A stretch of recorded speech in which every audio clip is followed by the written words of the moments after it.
Today we're talking about Monarch Season 2, Episode 2, and we're going to be giving our thoughts and our reactions to the episode. At the very end of the podcast, we'll give the synopsis for Episode 3 that just dropped today. Right before we get started, don't forget to like and subscribe, and with all that out of the way, let's get started. Season 2, Episode 2 came out on Friday last week, and obviously that Episode 3 is going to come out this Friday. What is your first reactions to Episode 2? Episode 2 was immensely interesting. It brought up a lot of questions Kiko undergoes and the things that she has missed. And my mind keeps going to the current events and the products that were generated during the 57 years she was in the Axis Mundi. But we're not going to spend a whole lot of time on that today. Yes, that's a good thing. Let's not do that. We'll get off on a whole tangent. That's a good way to start off Episode 2 because she is finally getting introduced back into really everything. That was like she was getting introduced back in Episode 1, but she's still, and back in Episode 2, man, she's still like, wow, like these things called drones and stuff, and all these like things called iPhones. Still learning about all the cars and stuff, and all these advancements because like to her,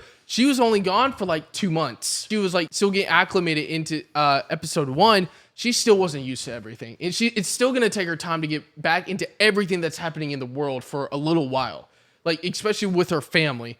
But in this episode, though, it's basically showing flashbacks on when Lee Shaw and Kiko saw Tynex for the first time, when they were out on their big vessel out in the ocean, chasing after Tynex that did escape from the Axis Mundi in Episode 1. To go over everything, though, this is leading into a big, you want to call it like a big battle between Tynex and Kong and Godzilla later on in the season, but we won't see that yet. There will be a big battle.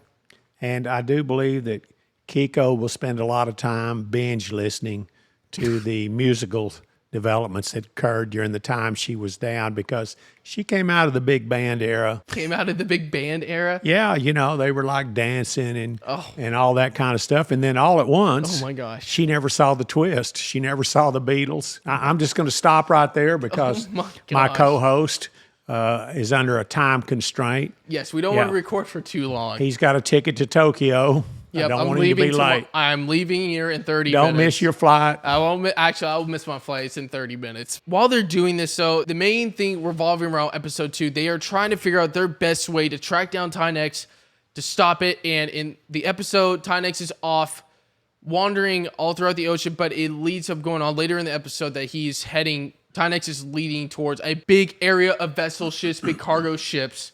But it turns out there's a scarab, which that we've seen in the flashbacks and a couple episodes in Season 2. There's these tiny creatures that have some symbiotic relationship with Tynex. What do you think Tynex subsists on? What does it do for nourishment? Is it a radiophobe, kind of like Godzilla, or does it eat container ships? Probably just some form of radiation. I think everything has some form of radiation. Probably not all times, but it's got to be. I don't know what else. You know, if it could be that radon that you find under your house. Oh my. Do you ever think that Tynex might be in your crawl space? That's not true at all. Lee Shaw and them use a drone to help stop it from Tynex from destroying all the cargo ships. And how does that work for them? It doesn't end up working out. They actually end up destroying the drone because Lee Shaw points it straight down at the ground and gets hit by one of the tentacles from the monster. But when the scarab said is on board the vessel, actually, so all throughout the episode, it's going around and it ends up killing one of the scientists or doctors there on board. But really gross. Yeah. Really gross. We don't see it, of course. Yeah, we don't. The worst, it's left to our imagination, but there are a lot of blood trails left around. And it goes around chittering all the time. It's very gross looking and weird looking. Yeah. But got a mouthful of teeth. Because Tynex has a lot of teeth. Like I said, they have something for a symbiotic relationship. But Kate ends up discovering this scarab, but then you got... if you're a dental hygienist, you will really enjoy watching one of these scarabs. Okay, no.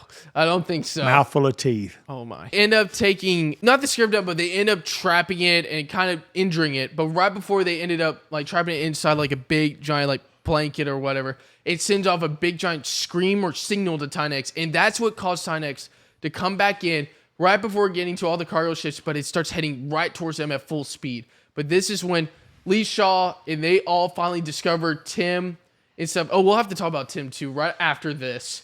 But they end up taking that scarab, and Lee Shaw takes up one of those big like lifeboats, whatever, and goes off, takes Tynek's It's a Zodiac boat. You, Yeah, he takes a Zodiac boat. Yeah. And he throws that bug out in the ocean. Yep. And you know, I could hardly focus on that, worrying about the succession plan in Monarch. Who takes the director's place now? You think Tim's capable? Yeah, because the original director in episode 1 got swooped away. He probably got thrown 1,000 yards. Well, got backslapped with a tentacle back on the island. Yeah. So Why are you laughing? That was tragic. Funny. That was tragic. Tim's that was one serious person. Even if they were some kind of narrow-minded corporate bureaucrat, they absolutely were sincere about what their work was, whatever it was, because as it continually gets pointed out, the Monarch people have just been coasting on their reputation for a long time. They've not done anything, apparently, to protect us from G-Day or the horrors that are yet to come. Because you could tell a lot of stuff just from Lee Shaw and Kiko and all of them, like stepping back into plan, like especially Lee Shaw, because he just wants to take over everything again. Because the original plan back in the 1950s and 60s. Oh, he's just a take charge guy. Yeah, that's what I'm saying. This is not what they wanted Monarch to be. You know, if he was like an architect or a building engineer or something, he could probably have San Francisco rebuilt at this time in the series instead of it laying around in ruins. That's probably true. But he'd rather take charge of a monster chase. Yeah. So I mean, that's his thing. Yeah. Yeah. So basically, though, like in the present time, it's just basically them all on the ship going over everything. Like Kiko's still learning everything. They find a scarab on board, but it's all about them chasing Tynex, stopping them, and then Lee Shaw distracting it from the main vessel, and they getting back on, but coming up with a plan to track down Tynex and end up What do you think Tynex is going to do? Is it going to hang around those islands where those fishermen used to live and bring them a fish harvest? No, it's going to be around Or you think it's going to go around and create havoc in the shipping lanes? Probably that, but or maybe it'll come up in the harbors. Maybe it could. Maybe after G-Day, there'll be a Tynex Day, a T-Day up there in San Francisco as it comes up in San Francisco Bay. This is in 2017. It's called Godzilla King of the Monsters in 2019. They already have that coming up. So where do they, knowing that that's coming? They have no idea it's coming. Knowing that that's coming, you know it's coming. Yeah, so do you. Where does it occur? All over the world. All over the world. Yes. Tynex has nothing to do with it. Otherwise, it would be in the movie.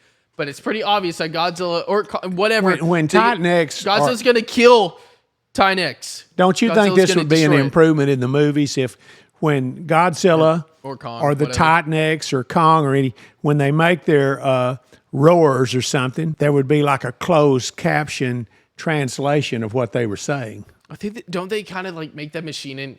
Well, it says roar like that, but I mean, they're using words. They use that in King They've got huge brains.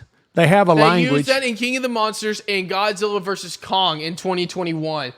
They make the machine 2019 in that telepathical machine, whatever, to connect to the mind stuff from King Ghidorah, that's DNA in 21. Like you just said, that answers all that in the upcoming movies. Are they going to need their mouths washed out for their language? Oh my gosh. But real quick to go over all the flashbacks in episode 2, though, it's just basically Lee Shaw, Kiko, and Billy come onto this. They're still on the island. Billy ends up leaving, but Lee Shaw and Kiko stay on there. They get invited to this huge festival and stuff, but they end up seeing why they were asked to leave because all the scarabs end up coming out of the ground through the caves and stuff, race down to the ocean. Tynex all of a sudden appears, and they nonchalantly, like Lee Shaw and Kiko are trying to run off the island, trying to escape, but they end up like stopping on the coast, and that's where Tynex is getting closer to them. And of course, it ends off on a cliffhanger with them diving into a shed with them narrowly missing. How does Tynex know they're coming? Because the people have been dancing in the village and drinking that hallucinatory drink or whatever? Yeah, that village is really weird. And why do they paint their faces? Because they're weird and they worship Tynex. That's just basically that happened all in episode 2. But to go over episodes 3 synopsis just dropped here today. The group is basically going to split off. Some are going to go chase off after Tynex. Half of them are going to stay on the ship or the vessel, whatever. Try to figure out everything that they could to also stop Tynex, but gather all information. But the big thing is that Kate in this whole episode is going to feel a lot of grief for letting out Tynex and everything that's going on. But the big thing is that a big secret about Kate is going to be revealed in this episode. That is basically everything we have for today. You got any last thoughts? Quite a few, but they're not germane to this conversation. Oh, okay. Well, that's okay. Okay then. But thank you all so much for watching. Don't forget to like and subscribe, and we will see y'all next time. Next time.